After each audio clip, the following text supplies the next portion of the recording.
Good morning, all, or happy lunchtime for my friends in South Downs and others of you living in the future. And welcome to Calbert's Corner for this episode of Coffee with Cal. I am Baron Calbert Geiler, painting the Meridian Cross, painting the Argent Comet, painting the Pilgrim's Star, painting the Palmer's Lantern, Defender of the West, and Reaper. Coming to you live from the southwest outpost of the barony of South Downs here on the beautiful southern coast of Meridies.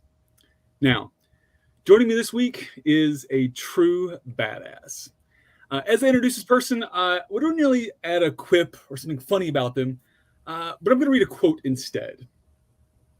If I don't believe, then you rule over nothing. And that's something I want to sit with. But for this show, please welcome the Honorable Noble Elinor Assheycombe, the Gauntlet Herald of Caid. Good morning, your duckiness. Hello. Yeah. If you please introduce yourself, who you are, where you're from, and why you are, in fact, awesome. So I'm the Honorable Noble Elinor Assheycombe. I'm from the barony of Starkoffen in the Kingdom of Caid. Most people just call me Ducky, though. I had to do this hiccup. My diaphragm just spasms whenever it wants to. And Sir Ulf Grimson found that nickname that my ex-girlfriend gave me a number of years ago on the internet, and it just followed me straight across the country. But as you said, I'm the Gauntlet Herald of Caid. I recently became what we call a capital H Herald in Caid here in April. And I've mostly been bellows, field heralding, and right now, currently, I'm the Seneschal of the Barony of Starkoffen. Fantastic. So, capital H Herald in Caid, is it like a Herald extraordinary sort of thing? We have ranks. You start at Macer, and then you go to Pursuivant, and then capital H, and then you can get your extraordinary after that. But it's kind of like to make sure that the whole college is making sure that they train you and you stay on track to learn all the things about heraldry.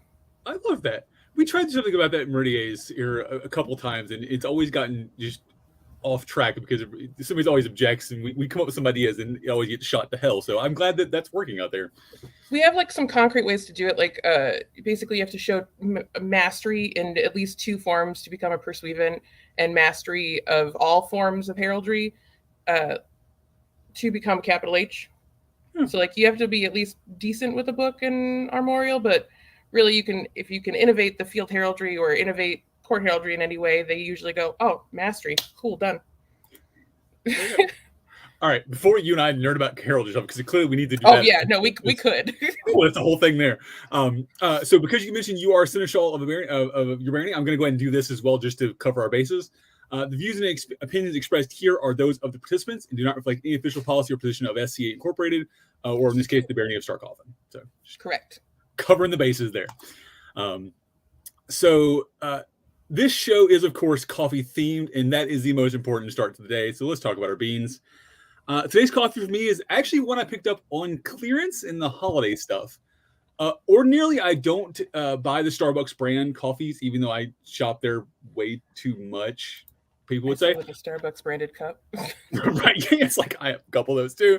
But I usually buy the Starbucks coffees because they're just I can buy other coffees. But I found this one on clearance. It was the gingerbread coffee over in the holiday section, and it's really freaking good. And it was half price, so you can't beat that for a good tastes like gingerbread in a cup. And I'm not mad about it. And of course, drinking out of my amazing cup from Feed the Ravens, sent to me by my Westie Besties. I haven't had this one. I love those guys. Feed the Ravens and the Westies are my favorite. I love all my people out there. I am in the wrong kingdom. I love the Westies, but Feed the Ravens, it just makes some amazing pottery. And you can't see Lunula is actually Feed the Ravens. Yeah, they make such good stuff. I want to throw all my money at them. I really do. I don't have enough of their pottery. My girlfriend who is watching is probably yelling in there because I broke one of her cups from Feed the Ravens the way that I got. But it was an accident, but I smashed the crap out of it all over the floor. So, you hand me your cup to go to the porta potty, I'm going to throw it down. Apparently, that's what happens. So, anywho. So what is in your fantastic Starbucks cup there, Ducky? So I make a lot of cold brew because, I like my coffee wet, iced, because I'm wet, yay. But it's busy coffee because they make cold brew bags that you can just stick in your little cold brew guy. Mm-hmm. And so it's busy coffee. I ordered off Amazon, Bizzy. It's really great for cold brew. Not too acidic, still very strong and caffeinated though. And it's mixed with some sweet cream. There you go. I think I opted for the caramel in mine today, so the sweet cream. But yeah, Nice. Also, we have more heraldry friends in the comments out there, so we didn't have heraldry party apparently. Also, my consorts out there. So that's lovely. I love seeing them. So speaking of those out there watching, if you are watching, please let us know over in the comments or the chat, depending on which platform you're watching on, who you are, where you're from, that sort of thing. And if you have questions during the show, please drop them in there along with your names and titles so we can toss them up on the screen. Or if you just want to have a shout out or something of that appropriate, toss in there as well. I will say this after this in other shows. If you make a comment on something, it comes in really weird on my side. So I may not know what you're referencing occasionally if it comes in later. So just FYI, if I reference your comment completely out of spot or out of order, apologies. It may happen. I got some people watching from the back on the way back from the War of the Phoenix. I'm so jealous you guys are at the War of the Phoenix. That's my Kingdom Arts or my Baronial Arts and Sciences minister, actually. Oh, there you go.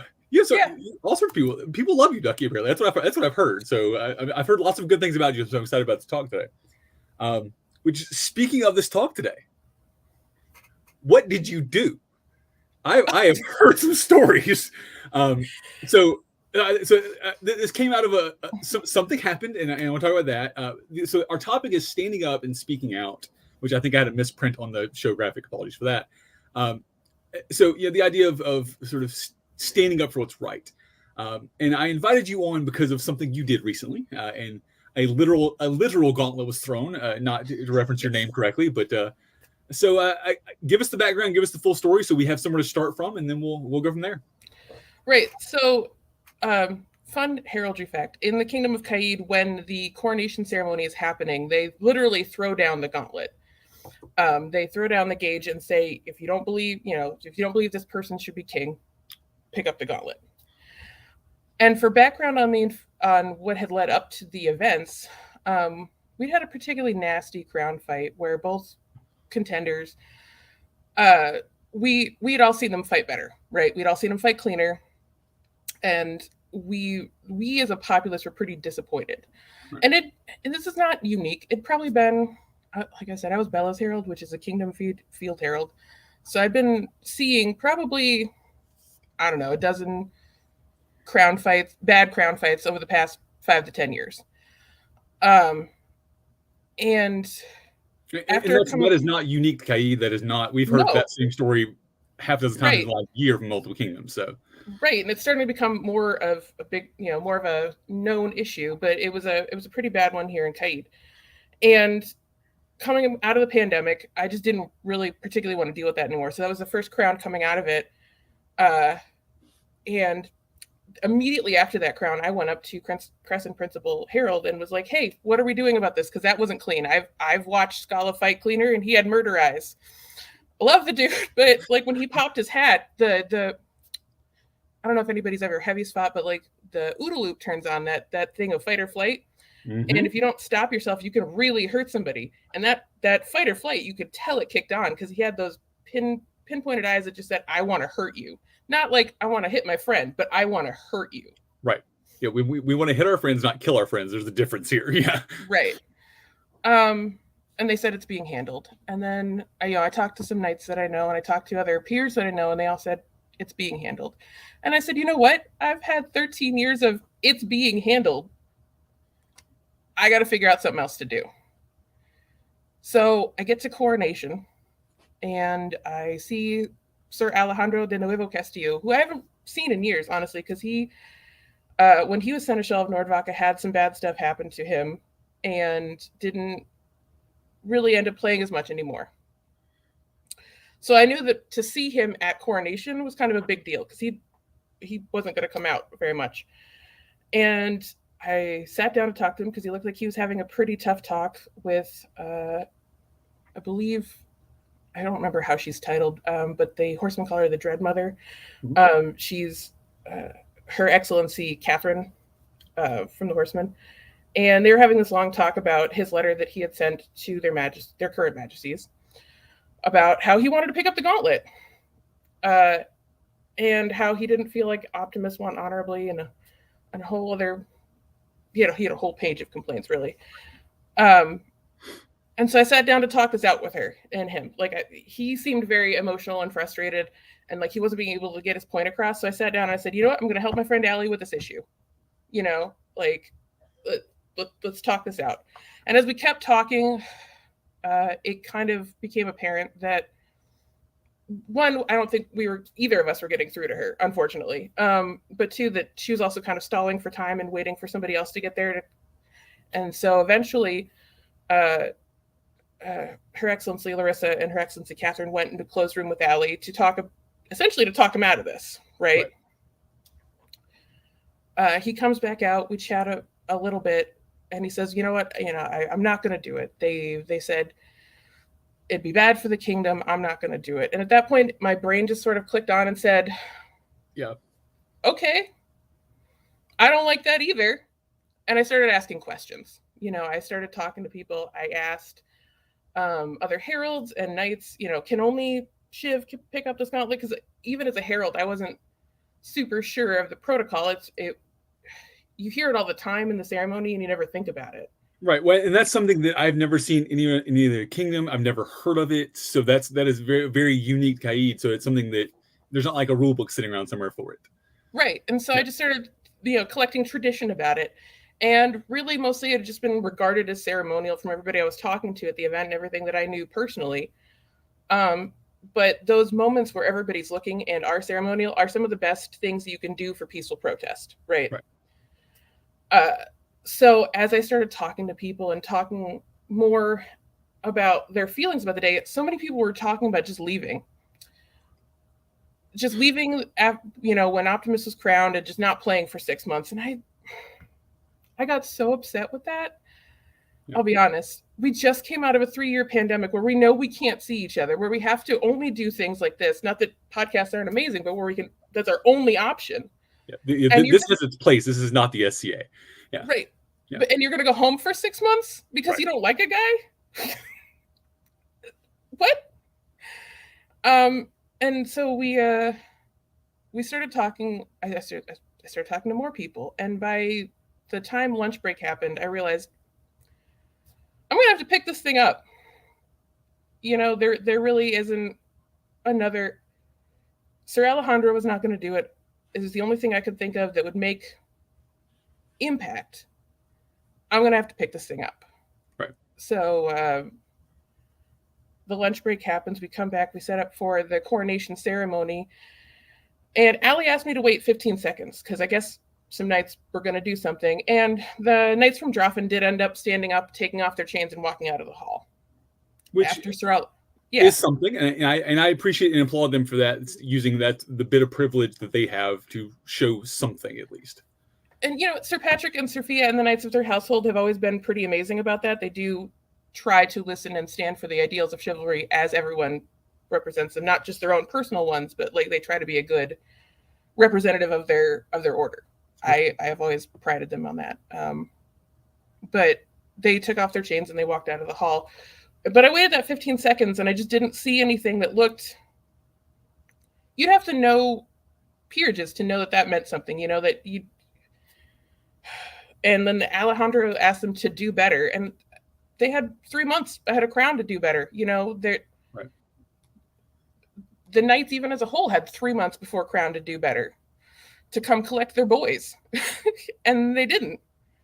So I waited that 15 seconds and I said, no, you know what? And previous to the coronation ceremony, I took off my herald's medallion. I took off my Starkoffen coat. I took off everything that says I am a specific affiliated person in any sort of a specific affiliated group, because like we had to do here with the disclaimer, I didn't want to drag Starkoffen into this. Right. I didn't want to speak for a whole barony if that wasn't what they felt like. And I didn't want to drag the college into it or anything. And I walked up there as a member of the populace of Caid and picked up the gauntlet, literally. At that point, their majesties asked me, who are you? Who do you come? Who do you come forward as? And I said, I'm the Honorable Noble Elinor Assheycombe. I come as a member of the populace. And I think at that point the seneschal stepped down, which is His Excellency Laertes McBride, I believe. And they started asking questions. I believe they asked something along the lines of, have you spoken? What are your concerns? And I said, I don't feel like Optimus won honorably. And they asked, who have you spoken about this with? And I said, many people, because it's true. I talked probably about 100 people that day at the event, because there was about 350 people there for the coronation. And I talked to tons of people for the 3 months prior. Heralds talk, groups talk. We are a gossipy bunch. We are, especially field heralds. I mean, we're sitting there right up in the action. It's almost like sports commentary. We start to know these guys, right. Especially if you're also one of the heavy fighters that are out there too, so it's even harder. Yeah, right. Exactly. I mean, I only did it for about 4 years until medical issues took me out, but you start to learn the terminology and learn the techniques a little bit, and so you learn these guys and their maneuvers.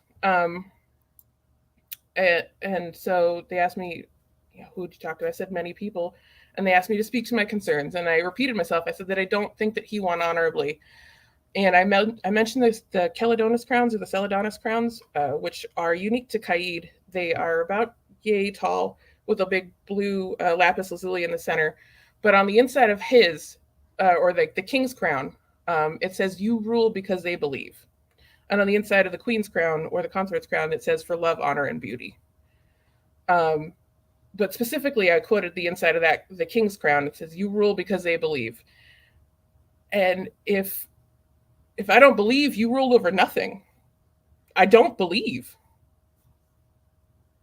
And as a member of the populace, if I don't believe and they don't believe you, I mean, that's it, And then I handed the gauntlet back to the Earl Marshal, who was the person who throws it down in the ceremony, and walked out, because there really hasn't been precedence for a solemn, actual challenge of the gauntlet ever. Right. It's always been used as theater or something like that. It's never been an actual solemn challenge to the throne.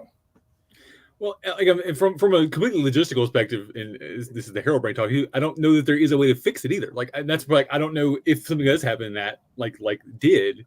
What do you do from a SCA law perspective? And it's already come so far after them being made heirs, and that's been a big topic of conversation in my kingdom, and apparently known worldwide, because when you look at the laws in our game, we actually don't label them. It's just tradition that's labeling them as crown for the 3 months prior to them actually reigning. There's nothing actually in corpora that says they are only to be treated as rulers, so there's actually a bit of a thing out there right now that, is there even a way to say, raise concerns and raise issues about the crown without having to directly tell the people that you have issues with that you have issues with them. Right.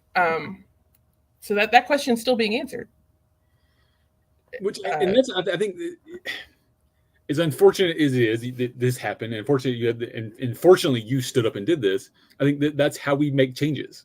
It's how we find changes. It's by kind of sort of flipping over the apple cart, so to speak, and going, that's what you had to do. That's exactly. Yeah. I had to stand up and kind of, somebody likened it to slapping the hysterical patient, or just waking somebody up from that sleep. And that's essentially what I felt like I had to do. There was this giant elephant in the room of people were unhappy and people were just going to leave. And I felt like nobody was talking about this thing that's just sitting on all of us. You got to talk about it. The only way it gets fixed is if you talk about it. Right. And I just didn't see any other way to get everybody's attention on this issue. You know what I mean? So, two things. One, you get a shout out from Master Lash out there. Oh, cool. Well, there. So, I always love it.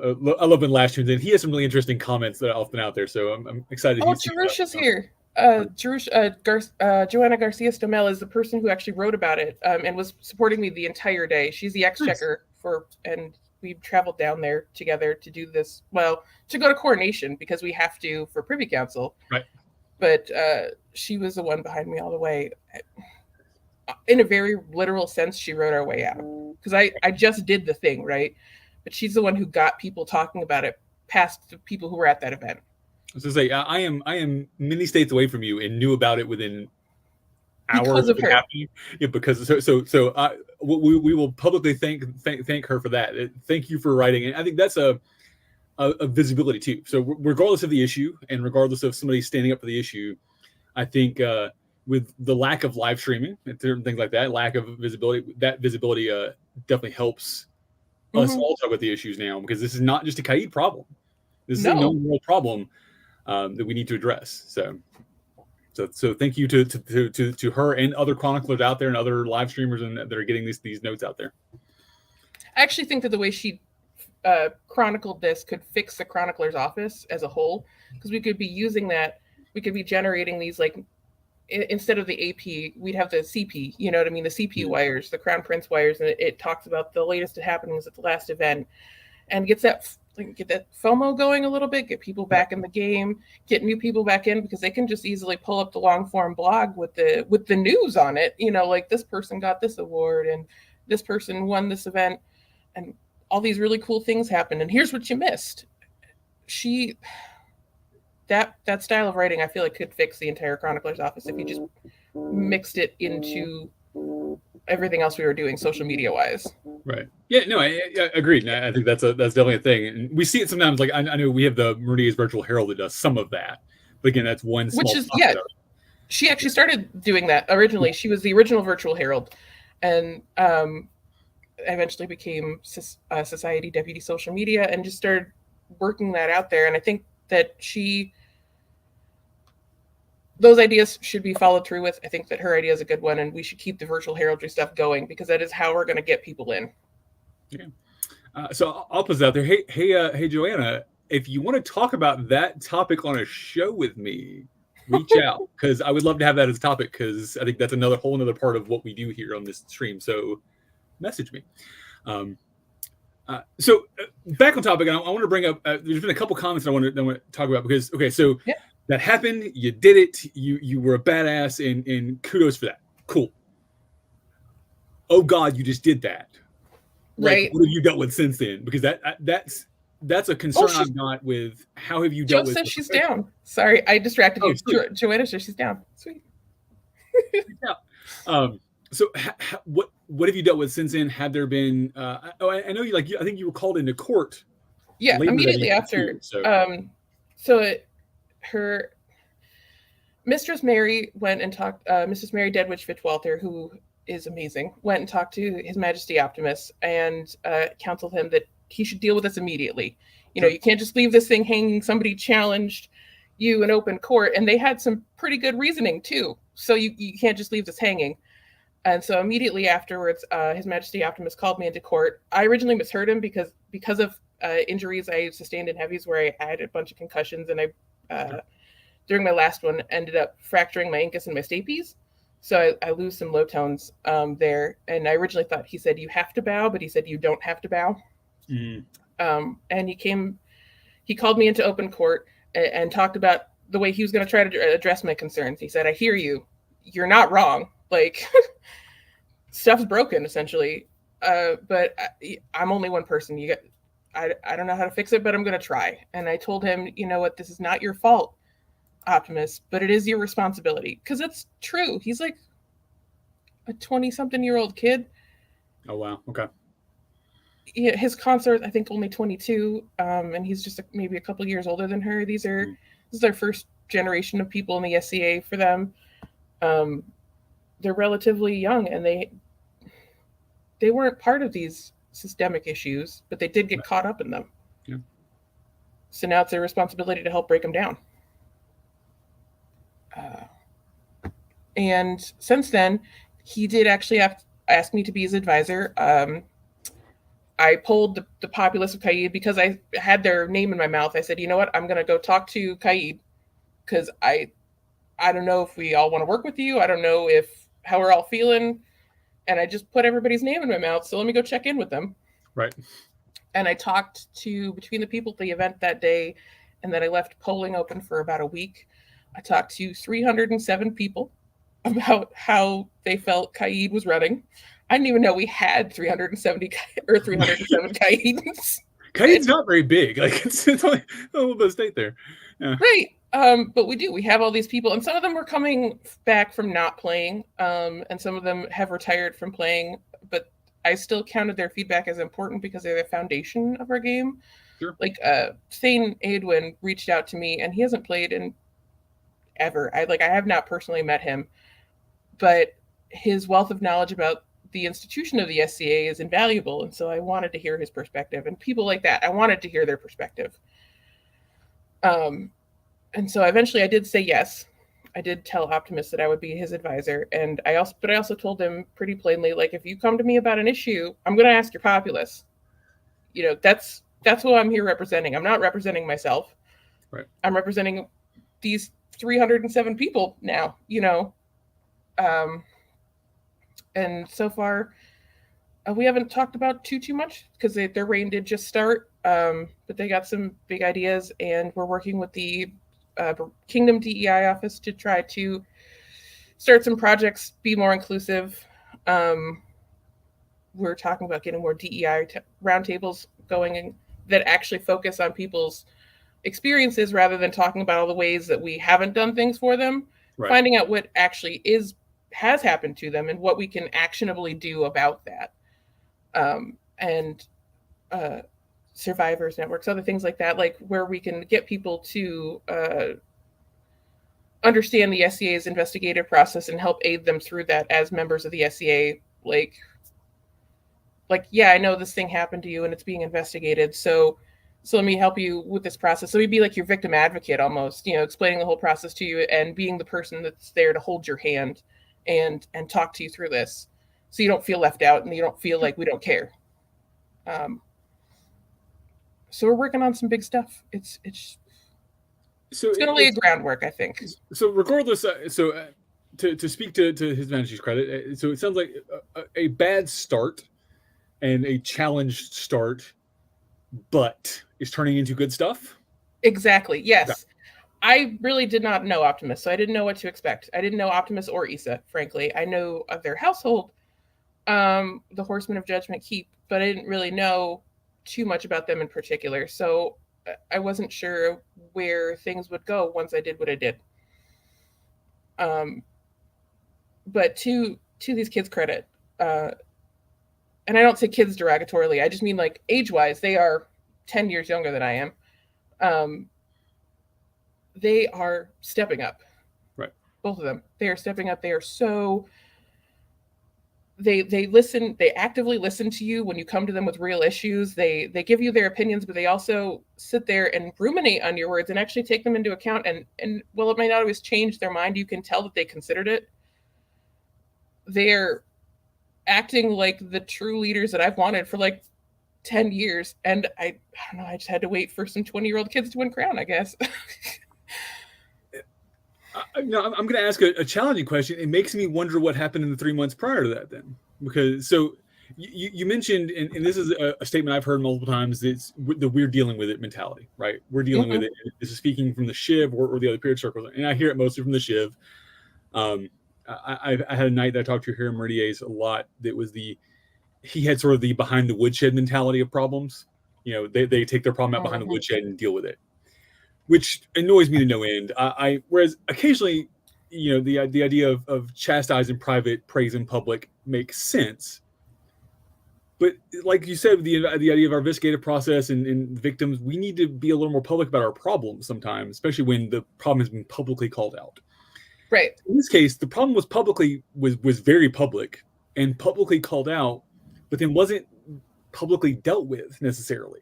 I think in that 3-month period, right. The fact that you're getting feedback now and addressing problems and able to work with them, the fact that didn't happen in 3 months is concerning to me, not from him or not from their majesties, but from the council and the Shiv and sort of their advisors. Right. That has also been a big concern of mine as well. And that's something that I've been talking about with as many peerage members as I can. Because like so many of them, especially that day, came up to me and said, I support you. I support what you're doing. But I immediately threw it back in their face. And I said, okay, then why weren't you with me? Okay, then why weren't you doing anything for 3 months? I didn't ask any of that members of the populace that. I asked the peerage that. Sure.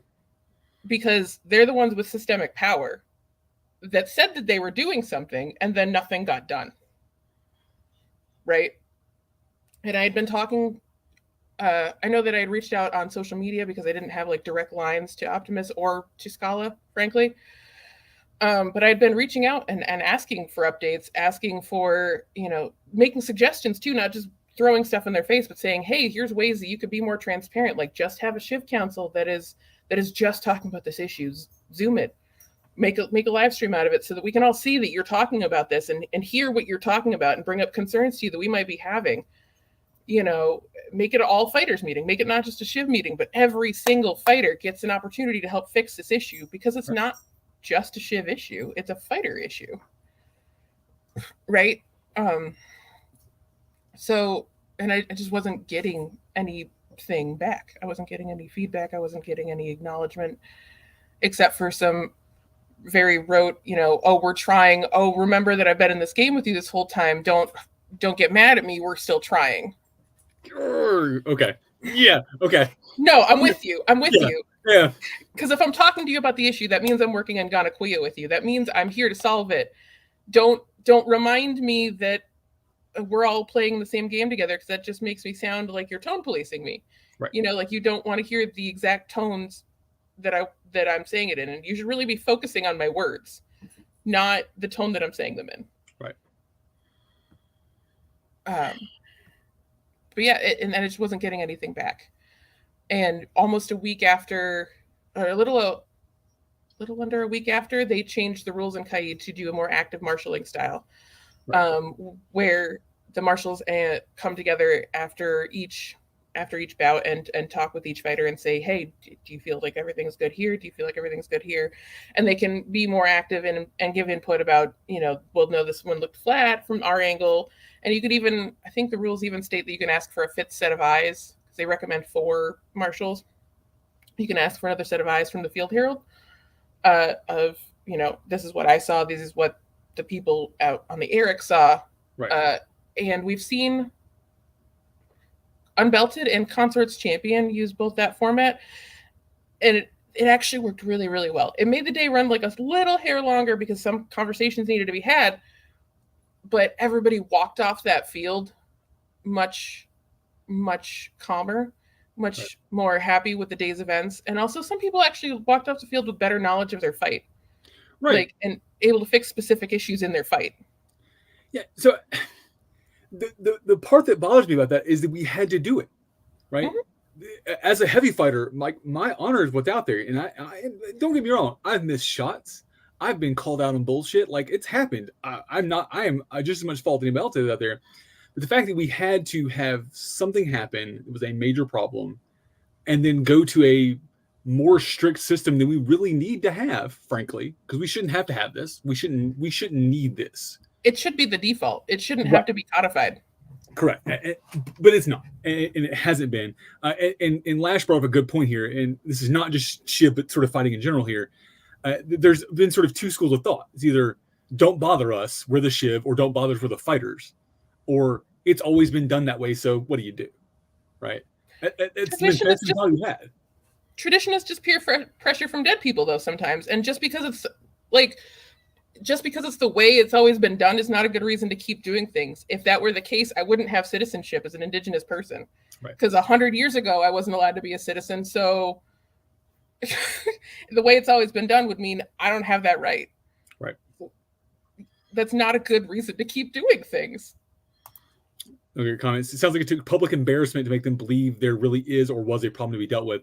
And I don't know if it's public embarrassment per se, although it probably was. Don't get me wrong. And on one hand, like, I feel bad for His Majesty, especially what you just spoke was sort of like my mentality toward them very much shifted as you spoke about them afterwards there. I feel bad for them that their coronation was disrupted in that way. Right. Because it sucks. Like, it's the wedding day mentality, right? You don't want their big thing to be the thing we talk about now. But also, like, I a little bit thank them for having to deal with it now. And like, I hate it happened, but yeah, I hate that I ruined their wedding day, but also they needed somebody to stand up and tell them what was going on. Right. And I'm really glad that they're dealing with it. Yeah. And maybe if I think this is sort of I'll put this out to the known world, something to talk to your people about. Let's start addressing the issues. I know I've dealt with a lot of it. That's always how I approach things here. You know what I mean? Yeah. In this particular barony, let's talk about the issues. I'm sorry to cut you off, Cal. No, you're okay. I think that's the idea is we got to start talking about it and start putting rules in place to deal with the potential problems, so we can start accessing it. Don't just expect it to happen. Don't just expect it to work, just because it has for 50 years. You have to think and this is where I bring my culture into it. You have to think 7 generations in mind, right? You have to think 7 generations forward and 7 generations back to see how your actions are going to be viewed in the future and how people are going to look at your actions from that past perspective. Because if you don't think 7 generations in mind, you will not have the forethought to see how your society continues. And if you don't plan 7 generations in mind, your society will not continue 7 generations forward because you're not making conscious decisions about your people. Because those are your people too. Correct. They don't exist yet, but those are your people too. And you have to be including them in your thought process. And that's something I learned from my Haudenosaunee upbringing. Genevieve said, so they could have addressed it prior to coronation, so I don't feel sorry for them. And Genevieve, I a bit agree with this comment. I feel bad because they're young, right? And you said that, I'm like, they were, and I'm going to a little bit push this out on the councils of Caid, the peers of Caid, for it's actually their fault for some of this, right? The bad fight happened, but then they were ill-advised. I'm going to give them the benefit of the doubt on that. No, that's really what happened, because I was in talking at Privy Council the next day to His Majesty. He flat out said, I took bad advice. Like, I listened to my brothers. Right. I listened to my knight. I listened to the other knights in Knights Council with me, and they said, we're going to handle this. We don't have to talk about it. We're just going to do it. Right. And so he took bad advice. And I'm sure, based on how the Roses did not want me to pick up the gauntlet, I am sure that Roses probably gave Issa the same exact advice. Right. Let your king handle it. It's something very similar, probably, yeah. Or something very similar, yeah. So the sort of the charge I'd like to make to the noble out there, and specifically to the peers that are watching this, stop doing that. Ask the questions, be more public, talk about these problems, because and there's a couple of the other out there watching that are not the problems. Don't get me wrong. I love those of you that I know are out there. This is our issue. This is those of us who aren't in those councils that can't have that voice. This is the problem that we see. I want to address one comment real fast to Lash. I'm not going to ask this question, because I don't want to deal with the crown attorney question. I don't care. I don't care what happened in the crown attorney. I wouldn't mind talking about this Lash on another show to actually break apart the fight, but that doesn't matter at this point. Right, and if you want to ever talk about it with me, Lash, I don't mind. You can reach out to me as well. I was a consort in that crown fight. My consort Silas was actually fighting for us. I was present, so I don't mind ever breaking that down with you. But we should probably focus on the topic at hand. Yeah, that's because great topic, heavy fighter hero. Like, I want to talk about it, but that is not our goal here. All right, I'm gonna slide back to a comment earlier and sort of the sort of what's next and why do we not want to do this. So Paterna brought up, in some kingdoms there's a formal complaint process through the seneschalate to address problematic heirs.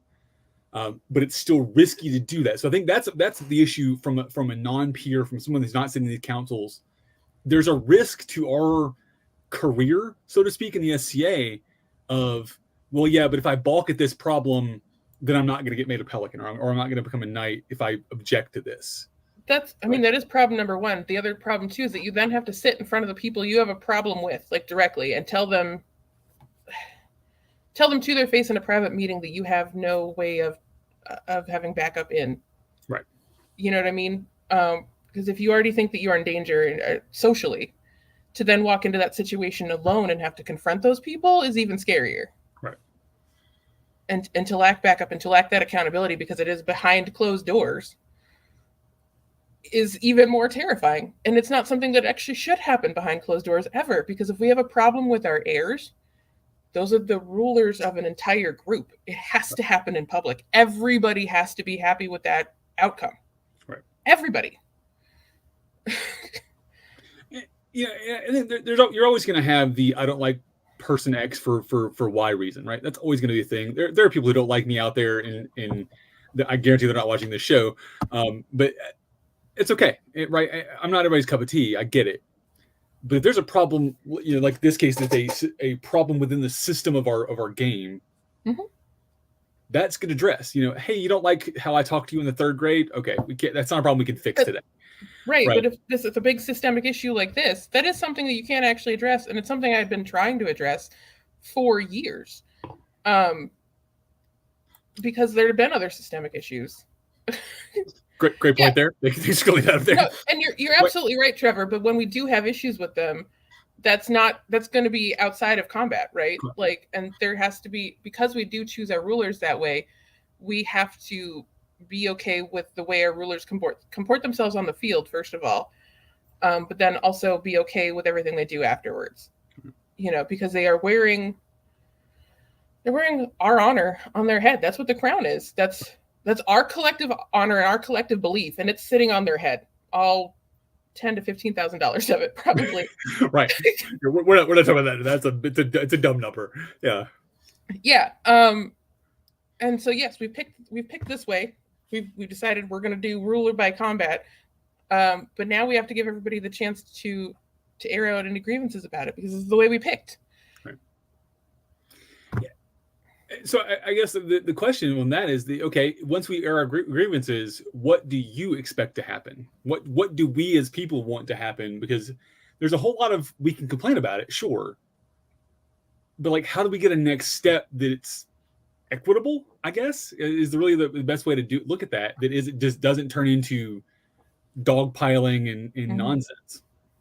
Well, that's when you start looking for the people who are offering solutions. Like, yes, it's really great to bring up a problem. I brought up a problem, but since I brought up the problem, I've also been working towards the solution. And right. That's what you got to, that's the reality of bringing up problems, is you can't just sit there and be the chronic complainer. You have to bring solutions with you. I've had tons of meetings and tons of talks with people about different solutions, about the viability of different solutions. And I try to be as transparent as I can when talking about these things.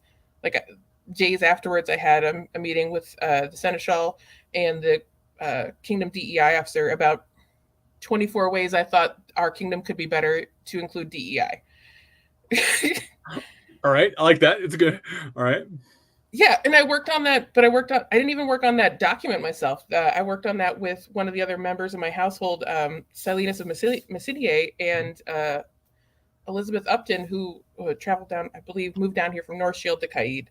And the three of us together came up with these 24 ideas, because the truth is, when you're talking about inclusion, you're never going to be inclusive if you're looking at it from one perspective. Right. So 3 people from 3 very different backgrounds came together to make 24 ideas that I then went and presented. Things like, having more ideas like the Horsemen of Judgment Keep's cast team, where people pay into a fund that pays gate fees to get their tent set up. That lets people who can't afford to come to an event play with dignity, because all I have to do is put up somebody's tent for 2 hours, and then they get to enjoy an entire war. This game is expensive as it is. Right. And that is also inclusive to people who can't set up their own pavilions, people who have disabilities, people who are aging. It's inclusive on both ends, right? It's an easy system to work within, because I know that's one of the issues I've seen a lot of times with we'll help them, we'll help fix the problem generically, right? Whatever the problem is. Yeah, but it's a lot harder to do that if there's not a system in place, or some sort of something to go, oh look, there's mm-hmm. the thing, and go click the button to make it happen. Right. If that person has to come through hoops and whatnot. And that's a part of what I'm suggesting. So, like, one of the other things I suggested was liaisons to the peerage councils for DEI. Because as much as we don't want to talk about it, every single council everywhere has founder's bias. Like, that's just the reality of the situation. They're only picking people who look like themselves, and only will because that's what founder's bias does. And so until you get somebody in there to teach them how to look more inclusively, and to teach them how to factor in different perspectives, they literally won't. They can't. That's just how groups work. That's how groups of humans work. And so that's on my radar of things to do. Also, like things to change kingdom law, that because there's currently a Caidan kingdom law that says you have to have your kingdom office appointment passed by the appropriate, it has to be approved by the appropriate peerage councils or reviewed by the appropriate peerage councils. I don't remember the exact language there, but that essentially is stopping everybody from volunteering for even kingdom positions because they are then worried about the social status of a secretive group that they don't belong to. Right. And on top of that, you're denying, people are actually getting denied who are actually very qualified for the job based on whether or not these people like them. And I think that they are good people, which is also super wrong. Like we're complaining that we don't have enough volunteers and simultaneously denying them. We're demanding that people provide us a service and degrading them while they even try to provide that service. Not even actually getting it done, but just try to provide that service. Right. So it goes back to anybody who knows me or has heard my sort of rant of separating the role play and the legal parts of the SCA. And there's some parts about that, and the fact that frankly our crown and stuff has too much power within the day-to-day hobby that we are in. Because short version, we have kings and queens and barons and nobility and all that stuff, and then we have the presidents and ANS officers and stuff over here that's our educational hobby. Those are separate things. That's a whole topic too. So I think that's a great point in that sort of is that idea of having that council reviews. Why is a made up title given by some made up person with a made up funny hat responsible for the legal thing that may or may not have played? Because like there's a number of Laurels and a number of Pelicans that I know go to every council, but I don't see come to every event, right? Or even most events. And so they don't even have any bearing or information on what is currently happening in our kingdom. They're just going off what their cousins are saying and going with the majority of the group, you know? Right. How is that an effective leadership system? Yeah, it turns into like it's almost a mob mentality. You're just, which is trust. And yes, admittedly, we should trust our brothers in those councils and trust your fellow, peers. You should also know your family's bias. Right. So like if you know that if you know that the people around you have some sort of implicit bias, you should know to filter that out. Right. But we don't always remember to do that. And so having this extra step is just letting these people use their implicit bias against people. Right. Like I know personally a person who was said because she is not a peer, she was not allowed to be seneschal of this kingdom, and she would have been an amazing seneschal. But they picked somebody who was openly racist to me instead.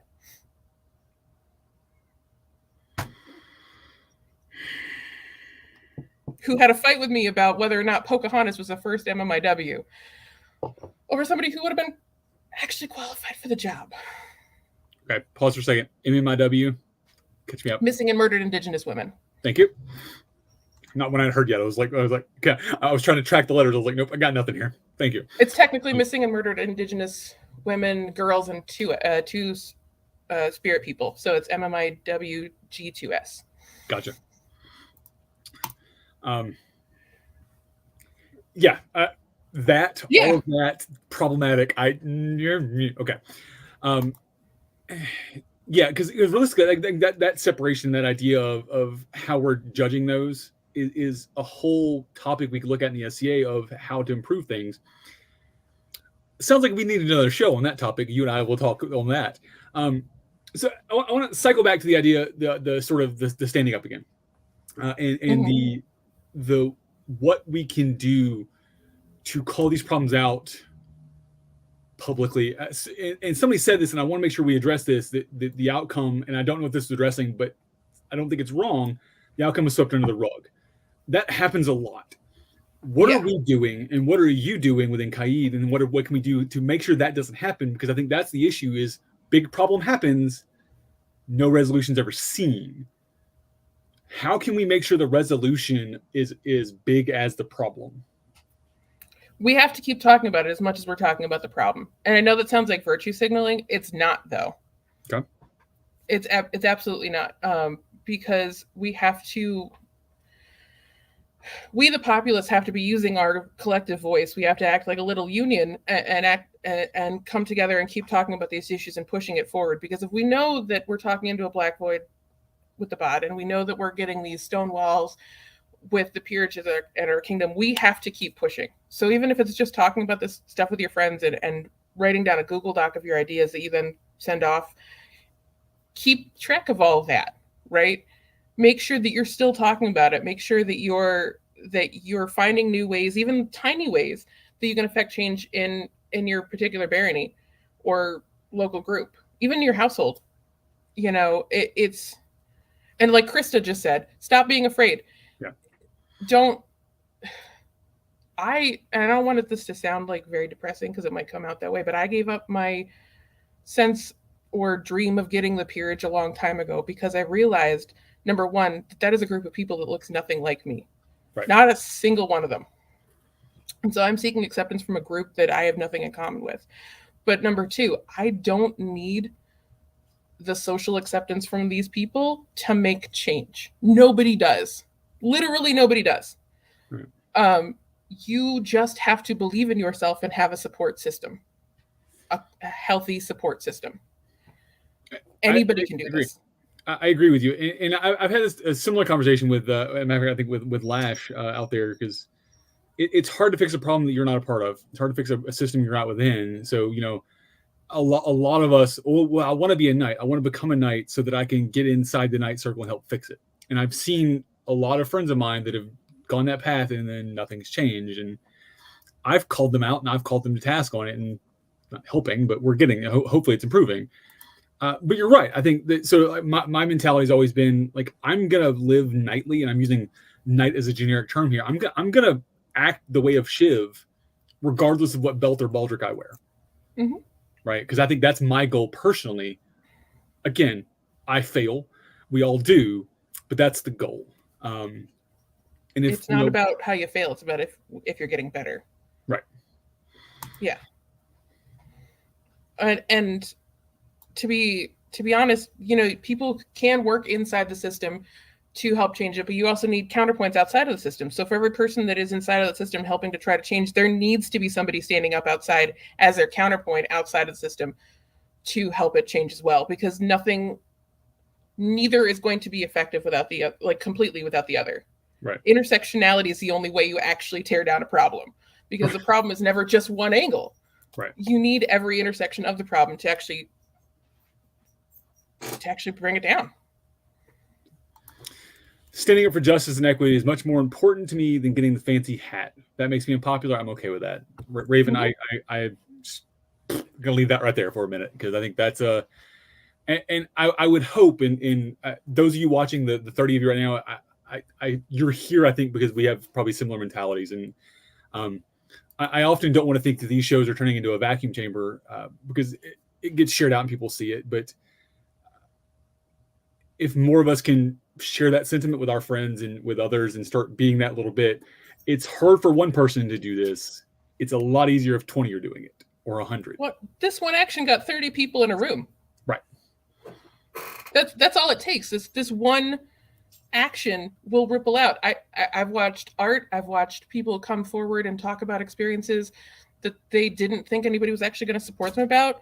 Like, my one little act of courage got a survivor to talk about her attack publicly in Privy Council, so we could start talking about the investigative process and all of the flaws of it.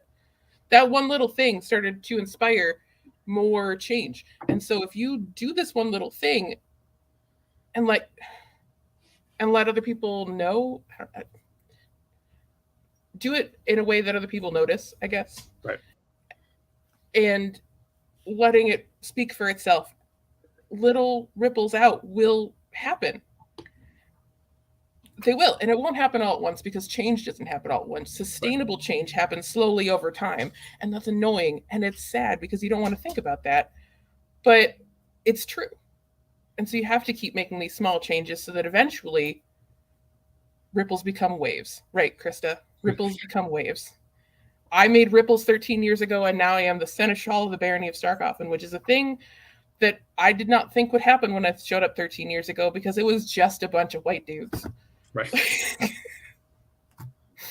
It was just a bunch of white dudes. I did not think that they were going to let somebody like me ever be the leader of this barony, essentially. Because, like, yes, the baronage is very much the figurehead, but I am the legal representation, so the legal leader of everything, you know? Yep. But they did. And they've been listening to me. And I've been listening to them, obviously. I can't lead in a vacuum.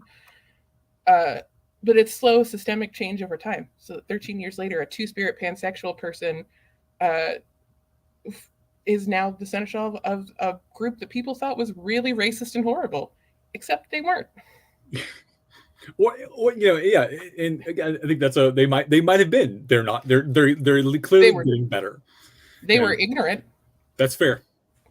Apparently, you also have a brown girl as your exchequer, and that's important. Yes, Jerusha is our exchequer. Yeah. So we call it the Joe and Ducky show. But yeah, so it's a brown non-binary person as their seneschal and a brown girl as their exchequer. The Joe and Ducky show. If that's not a new sticker I've never heard of, like that's. So I'll talk to our sticker person about that one. Patrona made a great point here. If there's safety numbers, little acts of rebellion create safety for more acts of rebellion. Mm-hmm. And let me step aside a second. And this quote helps with a lot of things. Little acts of whimsy, there's more room for whimsy. There's more sport for whimsy. Little acts of rebellion, little acts of anti whatever. All it takes is those little things built into more. I bring up the whimsy because that's what Patrona and I are great about, trying to increase whimsy in things. And so Mega pin. She loves pins. Jerusha loves pins. Okay. All right. She has so many wall hangings of pins. They're just it's now art around her house. Gotcha. All right. I'll see what I can do about that. So, all right. We are actually at an hour. I'm not good guy. I just looked up and was like, oh, it's time. Let me do a couple show plugs and we'll do some final thoughts. Mm-hmm. And then you and I clearly need to plan some follow-up shows. All right. Coming up next on Calbar's Corner tonight, Excellency Ramut will be on with, I'm going to try to get this right, Duchess Dagrun Stjarna, to walk down the road to retention. I found this picture of Her Grace, and it is the sassiest picture I've seen, and I love it. So look forward to that tonight at 8 p.m. Central Standard Time. Coming up, let's see. Let me pull my calendar up real quick so I don't get these dates wrong. Oh, God, wrong buttons. Hold on. Technical difficulties. There we go. Coming up on February 16th, myself, Duke James the Holy, and Viscount Fergus will be joined by Sir Connell to dive into some more Three Former Fat Guys hilarity. That show is not this show, folks. If you want some silly, fun times with in this case, 4 really good people, please come watch that. That'll be, I think, 8 p.m. on the 16th. And then next Sunday, so that is the 19th, I'll be joined by the founder of Ask Nights Live and His Majesty of Trimaris, King Yon. So King Young and Sir Logan talking about learning from LARPs. So what we can learn from the nerds with the boffers, because there's a lot we can learn from nerds with boffers, folks, and how we do the SCA could be done differently. I'm not saying they're perfect because I've been in some pretty toxic LARPs too, but there's things we can bring in. And Yon and Logan are both avid LARPers, so looking forward to chatting with them about that. Let's see. Looking out to the future, a couple things for Gulf Wars. Those down on the Gulf Coast are coming down for Gulf Wars, which all of you should come down for Gulf Wars in March. Wednesday, we have the People's Parade, Tuesday, March 14th. It is we're not cool, big, pointy hat peoples. We're going to have our own damn parade because I like having parades. And then, Tuesday night, March 14th. And then Wednesday, I'll be at the Corner Tavern hosting swag gaming and fun at the Lands Connect party at Renaissance Village. So come over and hang out and play some games. And on that note, there will be a few episodes of What You Playing Wednesdays coming up here on Calbar's Corner to teach some games we'll be playing. So look forward to that. Game of the Goose, to Blair, and a couple others. Last couple things. Let's see. Support us on Patreon. Look us on Patreon, patreon.com/KK Productions. The quarter 4 rewards will be going out hopefully next week. So look forward to those. Check us out on Redbubble, search KK Productions. There's some new stickers up there. And speaking of new stickers, I'm going to promote get the link up there. Rawson Rags. So this was, they put out a new sticker for, with the quote that I read at the start of the show, the Gauntlet Herald of the World. There's a sticker and a shirt out there that is amazing and super cool, and actually a lot cheaper. I'll be talking to them about maybe helping me with my merch store because their merch is way better than mine, clearly. So there's also cool people. Yeah. A Chivalry Protects sticker and thing out there that I love as well. So check that out. Which she can make into banners for your camp. She just made it into a t-shirt for Jerusha, but she also very generously donated a banner to me for like my camp, so I can put it in my personal area at events to let people know that they are safe to approach me. Nice. So she can do that as well. Well, I'm going to share the screen real fast because I think I want to show off how cool these stickers are. Yeah, Jerusha wore it to the talk in at Candlemas, the t-shirt. So that's the Shiv Protects one there. It has all of the what the Shiv protects and sort of some the definition of chivalry, which I think is just badass. And then the sticker there, the Gauntlet Herald around the world, with the quote from our lovely guest here. So check those out and support a new Scadian, or a new Scadian store rather. We want to support our friends, so check that out. All right. Ducky, anything you want to promote? Any cool things coming up for you? Any initiatives you want to tell us out there? Honestly, my big focus right now is getting more is DEI. So I want to talk about all the events I'm going to and getting people to talk to me about and promoting changes within our game. So I'm going to be at I think Red Star Rapier War and then March Crown and a bunch of other events here in Caid. But my DMs will also be wide open. So if you have a DEI initiative you want my help on, if anybody wants to do anything like that society-wide, I am down. I want to help. I want more Indigenous representation in this game. I want us to be using Indigenous, the things that I know will culturally make us sustain this game longer. So I want to be doing that. So if anybody needs help, reach out. I'm there. Awesome. If you don't mind, I will, and if you want to give me a little write-up of that, and I'll share that and your account link out on the page as well, so everybody can find it. So sweet. I don't want to do that without you doing it, but I'll make sure we facilitate that. So cool. All right. So little final thought here, and I'll go first because I want to end with whatever you've got, because I'm sure you've got a good punch card there. So standing up, speaking out, I think is something that from myself is hard. You know, as the 6'3" white dude in a room, I'm often labeled a bully and often labeled as the big problem, especially when I object to a system. But you know, I try to bring up problems. I try to see problems for those who don't have voice and try to provide platforms for those who want to have a larger voice. This is how I use my privilege, right? This is the privilege I have currently, and that's not a brag. It's what I can do. You know, I encourage everyone out there to keep doing those sorts of things. I think the quote we had from Patron earlier was great. Those little acts of rebellion are helping. We've been in this game for 55 years now, and it's definitely different than it was 55 years ago. And I hope to see it different in another 5, 10, 55 years. So that's what I've got. Final thoughts from you? We need more people like you, honestly, with using your privilege to amplify the voices of people like me, because I very knowingly went into that coronation as a disabled POC non-binary person, knowing that I was going to have to do a lot of the work, but it shouldn't just be me doing it alone. Right. I knew what kind of danger I was putting myself into when I picked up that gauntlet, but it should not just be me alone. So I think the thing is, keep using your privilege. Whatever privilege you think that you have, and everybody has different levels of it. Like, well, I may be a person of color. I did have educational privilege in the form of my white family, like sending me to a private high school and helping me go to college and all those other things. So I use my educational privilege. Use whatever little bit of privilege you have to help with your acts of rebellion and your acts of whimsy, but to help balance out the score for somebody else. Although also apparently your cat has opinions back there, don't you? Oh yeah, no, Julius always has opinions. That's what I was like. I hear that cat talking back there. He has strong orange cat energy. I knew it. All right, folks. This is Ducky. This has been an amazing hour. Thank you for this, and I look forward to you and I chatting some more about some other topics. And thank you for helping me schedule another show. So we'll get that going. But folks, for now, that's an empty cup. So. I'm going to get on the road, actually heading over to Glen Olive today to pick up a hedgehog for my girlfriend, apparently. So that's what I'm doing for the rest of the day. I hope the rest of you enjoy your lunch, share this story out, and tune in later tonight and every other week.